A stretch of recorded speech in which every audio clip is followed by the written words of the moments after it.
I remember the last war. It was so long ago now, so much has happened between now and then, but I recall it in vivid detail.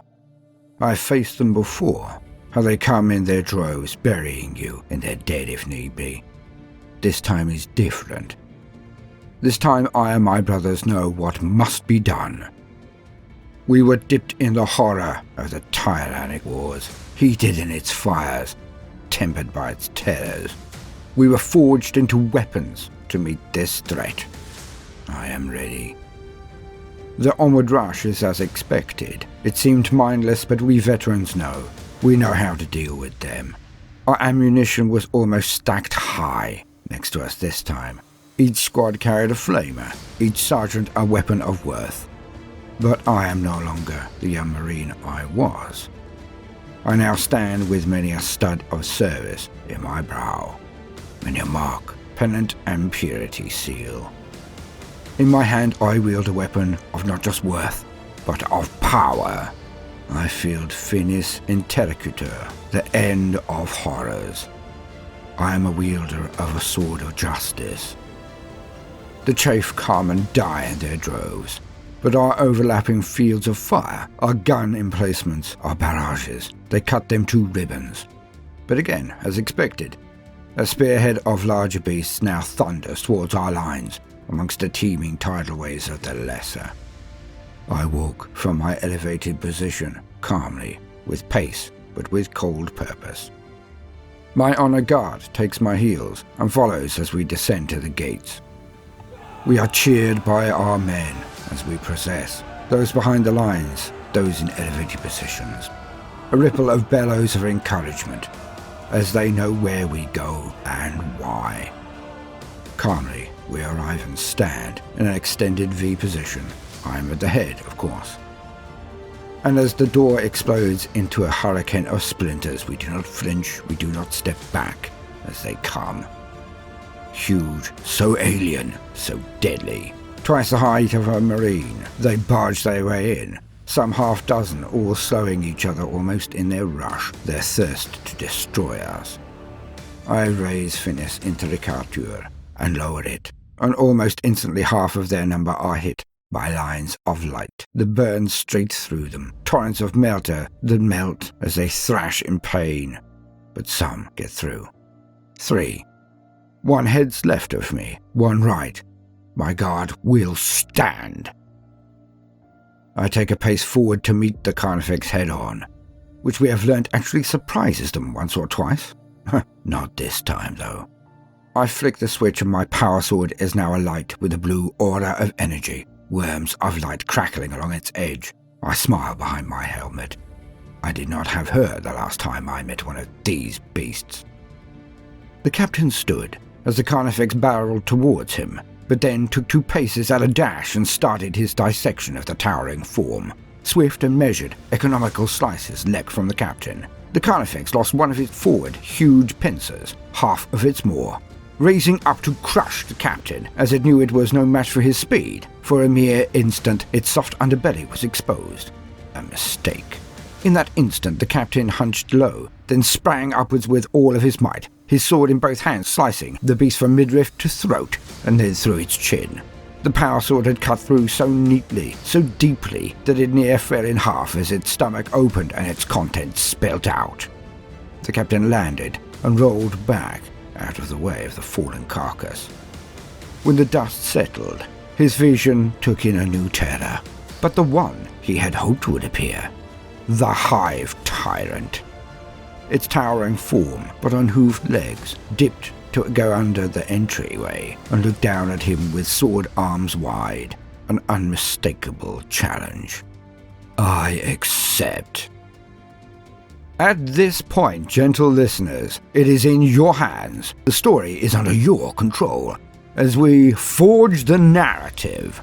The Ultramarine captain has done well. His guard still engaged with the other Carnifexes. He is alone. What do you think should happen?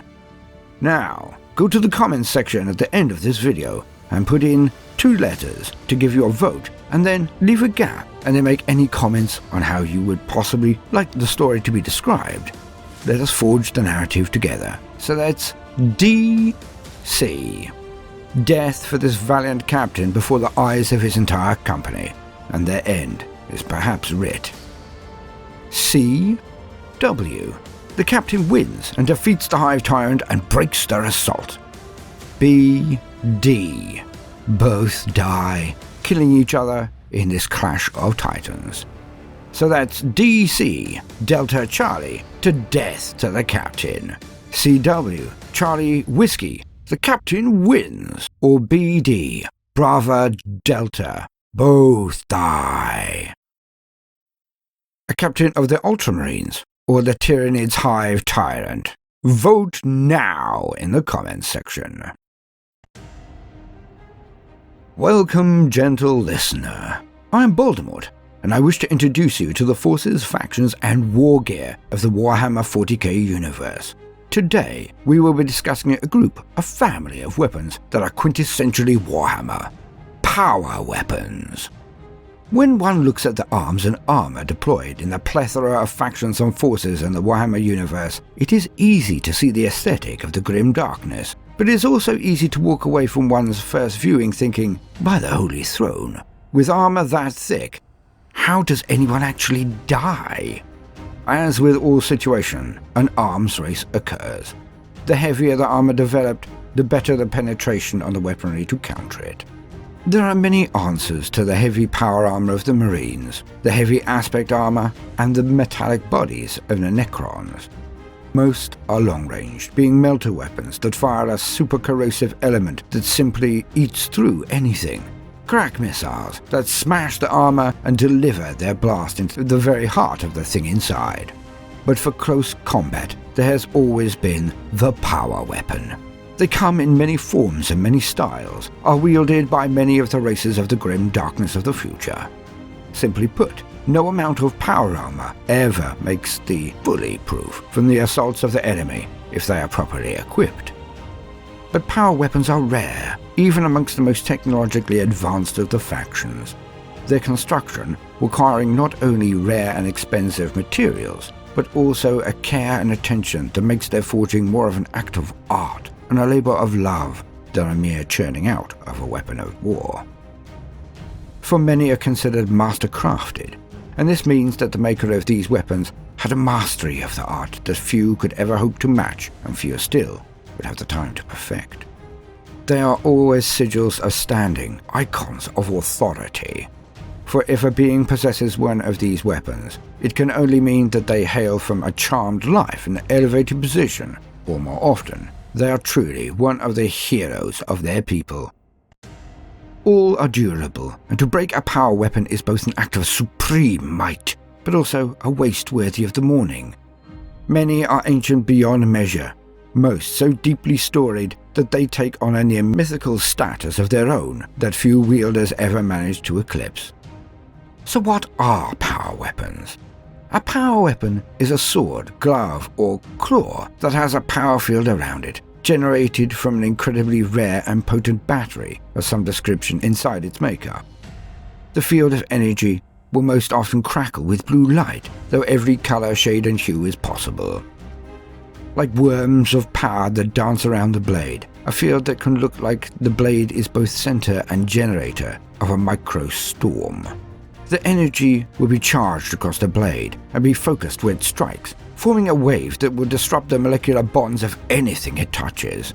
By this way, it weakens and disrupts armor so that the blade or claw, or other weapon, can then cut or cleave straight through any solid object, be it adamantine metal, ceramite, plasteel, or sinew, as if it were not even there.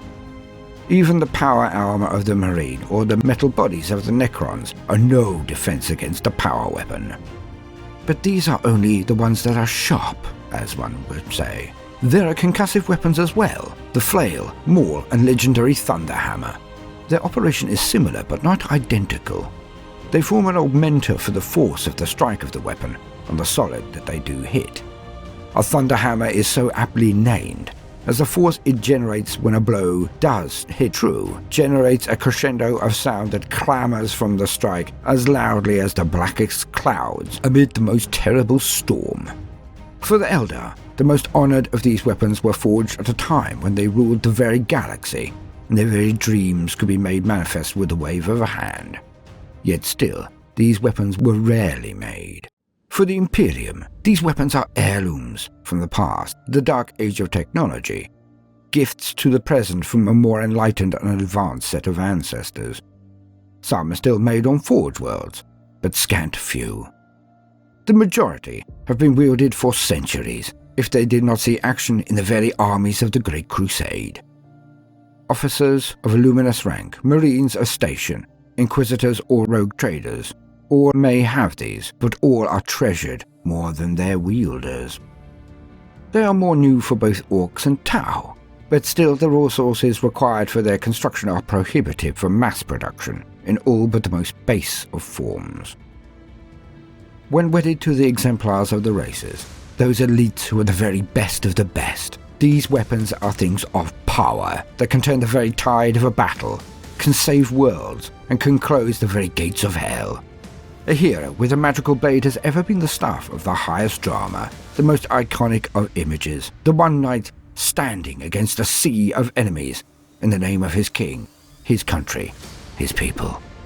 Well, as with so much of the grim darkness of the future, here are the futuristic equivalents of Durandal, of Nuada's fell-blade Kledeb, Mjolnir, or even Excalibur.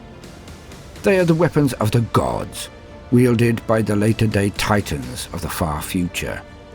So if you have them in your force, in your army, name them. They deserve nothing less. And by naming the blade, perhaps your army can gain a continuity that the ever-changing names of its roster cannot usually achieve. Because, as we all know, they all die eventually. For these mystic, mighty weapons have the shadow of each and every one of their wielders intertwined with their legend and with their very soul. Name them. And Holy Throne, do they look great! I have been Baldermort, your faithful servant. If you have enjoyed this brief introduction to power weapons, then please do consider liking and subscribing. If you are a regular gentle listener, then do please consider supporting us on Patreon or with a one-off donation. I just wanted to put a couple of examples of the work of one of our community here. So, have a look.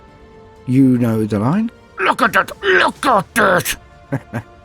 I will leave his link in the comment section below, but I thought it was worth sharing.